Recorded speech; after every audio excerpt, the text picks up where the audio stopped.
Over the weekend, I finished my barrel carrier and got the plumbing done, and I have a bracket to hold the barrels in. I picked up a burn barrel. I'm going to unload the burn barrel and that white barrel. I'm going to go see if I can find the Liden Water Treatment Facility and see if I can get some of that award-winning Liden water.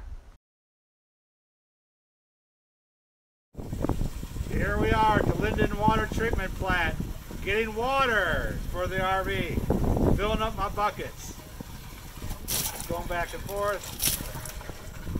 Life is good.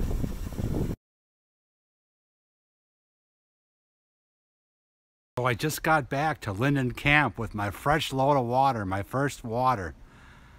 The award-winning water from Linden. So I brought a glass out.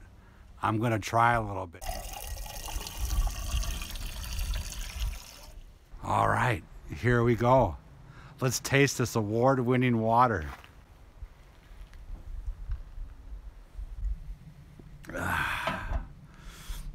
Just like drinking a beer. It's pretty good.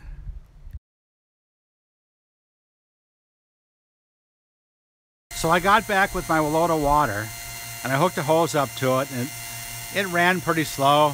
You know, the barrels aren't that much higher than where the tank is in my RV. But I had this electric water pump that I had been carrying with me. So I got that out and hooked that up. Right now everything's working beautifully. I bleached everything, I sanitized everything with bleach, and we are now pumping water into the RV so I can take unlimited showers. No more shower rationing. Yay! I also found out that there's a spring near here where I can fill these barrels up with spring water. So I think next time I might do that. I also tried the Jackery, the solar generator, on my water pump to see if it would handle it. So I'm using about 50% of the maximum run capacity of the Jackery, and it'd be interesting to see if the battery will hold up and power and transfer all this water from these buckets into my RV. So stay tuned. Water's full, dumping on the ground. Turn that pump off. We used about half of the Jackery to fill up the water. Let's see how our barrels are.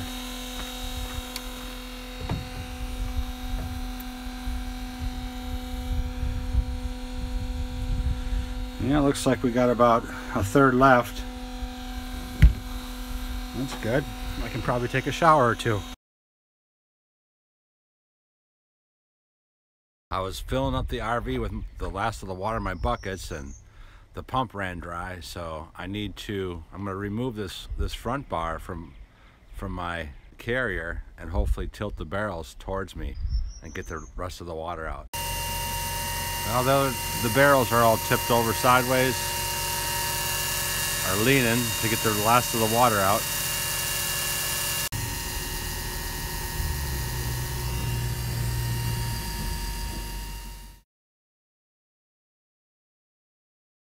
Now for the question of the day. I chose to do two 55-gallon barrels for my water delivery system, and I get asked, well, why didn't you just get one of those 350-gallon cubes that I see people riding around with? Well, I did consider that, and here's why. Number one, this is a half-ton truck, and if I put this container in the back of my truck and fill it up, that's 350 gallons of water at about 8.3 pounds per gallon. That's 2,500 pounds, or 1.25 tons. This is a half-ton truck, so I'd be severely overweight. I don't even think I could probably drive around like that.